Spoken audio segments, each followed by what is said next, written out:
আসসালামু আলাইকুম। আপনারা দেখছেন ইসলামিক ভয়েস বাংলা। একদা হজরত মুসা আলাইহিস সালাম বনি ইসরায়েলদের মধ্যে ওয়াজ নসিহত করছিলেন। এমন সময় এক ব্যক্তি তাকে জিজ্ঞেস করলেন, আপনি অপেক্ষা বড় আলেম আর কেউ আছে কি, এবং সর্বাপেক্ষা বড় আলেম কে? উত্তরে হজরত মুসা আলাইহিস সালাম বললেন, আমি সর্বাপেক্ষা জ্ঞানী বা বড় আলেম। কারণ মুসা আলাইহিস সালাম নবী ছিলেন এবং দিনের এলেম নবীদের সম্মান কারো হয় না, কিন্তু সরাসরি নিজের শ্রেষ্ঠত্ব দাবি করা আল্লাহ তাআলা পছন্দ করলেন না। তাই আল্লাহ তাআলা মুসা আলাইহিস সালামের প্রতি ওহী পাঠালেন, হে মুসা, পারস্য ও রোমের মধ্যবর্তী দুনদীর মিলন স্থানে আমার বান্দাদের মধ্যে আমার এমন এক বান্দা আছেন যিনি তোমার অপেক্ষা অধিক জ্ঞানী ও আলেম। হযরত মুসা আলাইহিস সালাম আল্লাহর দরবারে আরজ করলেন, ইয়া আল্লাহ, কিভাবে তার সাথে আমার সাক্ষাৎ হতে পারে, আমাকে তা বলে দিন। অতঃপর আল্লাহ তাআলা তাকে বললেন, তোমার থলির মধ্যে একটি ভাজা মাছ নিয়ে সফর করো, যে স্থানে গিয়ে ওই মাছটি জীবিত হবে এবং তোমার কাছ থেকে নিখোঁজ হয়ে যাবে, তার আশেপাশেই আমার ওই জ্ঞানী বান্দাকে পাবে। অতঃপর হযরত মুসা আলাইহিস সালাম তার সাক্ষাতের উদ্দেশ্যে সফর সঙ্গী ও খাদেম হিসেবে ইউশা বিন নুনকে নিয়ে যাত্রা করলেন এবং সঙ্গে করে থলিতে একটি ভাজা মাছ দিলেন। হযরত মুসা আলাইহিস সালাম খাদেমকে বলে দিলেন, মাছটি নিখোঁজ হওয়ার সাথে সাথেই তুমি আমাকে খবর দিবে। খাদেম বলল, আপনি আমাকে বেশি কাজের দায়িত্ব দেননি। তারপর তারা উভয়ই সমুদ্রের কিনারায় চলতে চলতে এমন এক স্থানে পৌঁছলেন যেখানে একটি পাথর ছিল। সেখানে পৌঁছে তারা উভয়ই পাথরের উপর মাথা রেখে শুয়ে পড়লেন। মাছটি জীবিত হয়ে থলি হতে নদীর মধ্যে লাফিয়ে পড়ল। আল্লাহর কুদরতে মাছটি নদীর পানিতে যত দূর চলল, পানির মধ্যে একটি ছিদ্র হয়ে গেল। খাদেম ভাবলেন, হযরত মুসা আলাইহিস সালাম এর নিদ্রা ভঙ্গ করব না। আবার তারা ঘুম থেকে উঠে চলতে আরম্ভ করলেন। দিন রাত চলে যখন ভোর হলো, তখন মুসা আলাইহিস সালাম খাদেমকে বললেন, এবার চলতে চলতে খুব ক্লান্তি বোধ করছি, এবার নাস্তা আনো। হযরত মুসা আলাইহিস সালাম মাছের ওই ঘটনার পূর্বে কোনো রূপ ক্লান্তি বোধ করেননি, যেহেতু মাছের ঘটনার স্থানটি আল্লাহর নির্দেশিত গন্তব্যস্থান ছিল।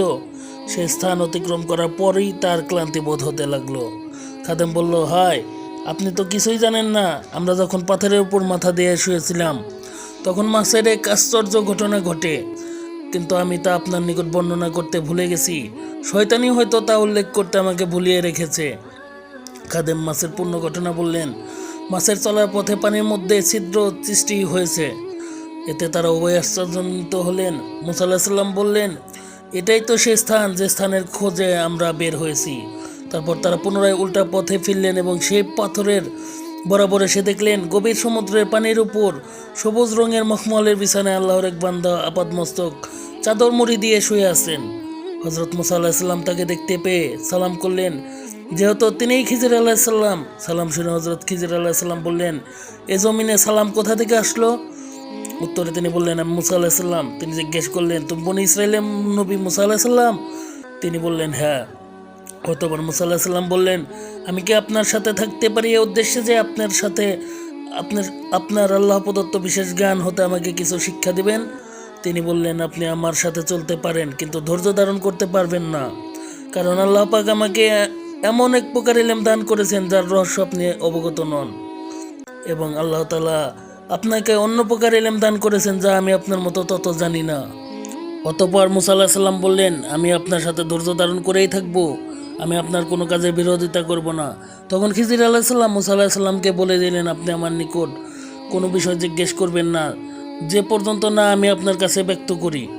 তারপর তারা নদীর কিনারা ধরে চলতে লাগলেন। নদী পার হওয়ার জন্য তাদের কাছে নৌকা ছিল না, এবং পার হওয়ার জন্য কোনো নৌকার সন্ধান পাচ্ছেন না। এমন সময় একটি নৌকা তাদের নিকট দিয়ে যাচ্ছিল।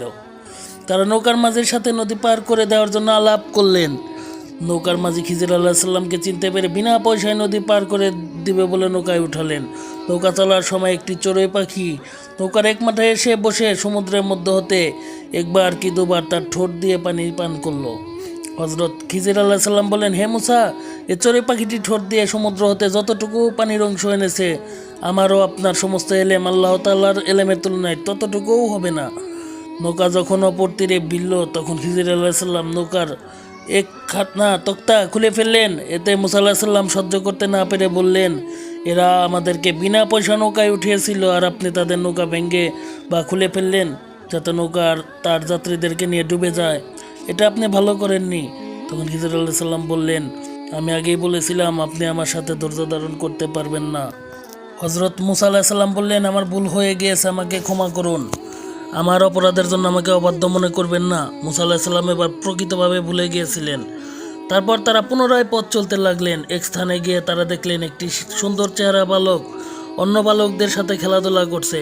হজরত খিজির আলাইহিস সালাম উক্ত সুন্দর বালকটির মাথার খুলি উঠিয়ে মেরে ফেললেন। হজরত মুসা আলাইহিস সালাম বললেন, কোনো কারণ ছাড়া আপনি একটি মাসুম বেগুনাহগার একটি বালকের জীবন শেষ করে দিলেন, আপনি বড়ই অন্যায় কাজ করেছেন। হজরত খিজির আলাইহিস সালাম বললেন, আমি আপনাকে আগেই বলেছিলাম আপনি ধৈর্য রাখতে পারবেন না। এবার একটু শক্তভাবে বললেন। হজরত মুসা আলাইহিস সালাম বললেন, তৃতীয়বার কিছু জিজ্ঞেস করলে আমাকে আর আপনার সাথে রাখবেন না, তখন আমারও আর কোনো ওজর আপত্তি থাকবে না। অতঃপর পুনরায় তারা পথ চলতে লাগলেন। তারা এক গ্রামের অধিবাসীদের কাছে এসে পৌঁছালো এবং গ্রামবাসীদের কাছে থাকা ও খাওয়ার ব্যবস্থা করার জন্য অনুরোধ করলেন, কিন্তু গ্রামবাসীরা তাদের মেহমানদারি করতে অস্বীকার করলো। তারা ওই গ্রামে দেখতে পেলেন একটি পুরাতন প্রাচীর ধসে পড়ার উপক্রম হয়েছে। হজরত খিজির আলাইহিস সালাম প্রাচীরটি হাতে ধরে সোজা করার ন্যায় ইশারা করলেন, আল্লাহর কুদরতের সাথে সাথে সোজা হয়ে গেল। তখন হজরত মুসা আলাইহিস সালাম বলে উঠলেন, গ্রামবাসীরা আমাদের মেহমানদারি করলো না, অথচ আপনি ইচ্ছা করলে এই কাজের জন্য তাদের নিকট হতে পারিশ্রমিক আদায় করতে পারতেন। তখন খিজির আলাইহিস সালাম পরিষ্কার করে বসলেন, এবারই আপনার সাথে আমার পথ চলা শেষ, আপনি ওয়াদা ভঙ্গ করেছেন, এখন বিদায়। এ পর্যন্ত যা কিছু ঘটেছে বা যা দেখে আপনি ধৈর্যহারা হয়েছেন তার প্রত্যেকটির রহস্য আমি বলে দিচ্ছি, শুনুন। মাঝির নৌকার ব্যাপার হলো, ওই দেশে এক স্বৈরাচারী জালেম বাদশা আছে, যে কোনো ভালো এবং নিখুঁত নৌকা দেখলেই ছিনিয়ে নেয়। উক্ত নৌকার মাঝি অর্থাৎ মালিক অত্যন্ত গরিব, তাই আমি উক্ত নৌকার তক্তা ভেঙে ক্ষুদ্রযুক্ত করে তার রক্ষার ব্যবস্থা করেছি। তারপর ছেলে হত্যার রহস্য হলো, ছেলেটি অনিবার্য রূপে কাফের হতে চলেছিল, অথচ তার মাতা পিতা মুসলমান। আমার ধারণা হলো এ ছেলের মায়ার বন্ধনাবদ্ধ হয়ে পিতামাতাও কাফের হয়ে যাবে। তাই আমার ইচ্ছা হলো আল্লাহ তাআলা এ ছেলের পরিবর্তে তাদেরকে স্নেহের যোগ্য কোনো নেক সন্তান দান করবেন। আর দেয়াল সোজা করার রহস্য হলো, দেওয়ালটির মালিক হলো দুজন এতিম ছেলে, তাদের পিতা খুব পরহেজগার ছিলেন। তিনি তার ওই শিশু দুটির জন্য কিছু ধন দৌলত ওই দেয়ালের নিচে পুঁতে রেখে গিয়েছেন। আল্লাহ পাক চাহেন ওই ধন সম্পদ হেফাজত করতে, তাই আমি দেওয়াল ঠিক করে তা হেফাজত করলাম, যাতে এতিম শিশুরা বড় হয়ে তাদের ওই গুপ্ত সম্পদ বের করে নিতে পারে। এই সমস্ত ঘটনার প্রতি আল্লাহ পাকের ইঙ্গিত ছিল, আমার ইচ্ছায় কিছুই করিনি। এটাই হলো উক্ত ঘটনাসমূহের রহস্য। উক্ত এলেম আপনার জানা ছিল না, যার জন্য আপনি ধৈর্য ধরতে পারেননি।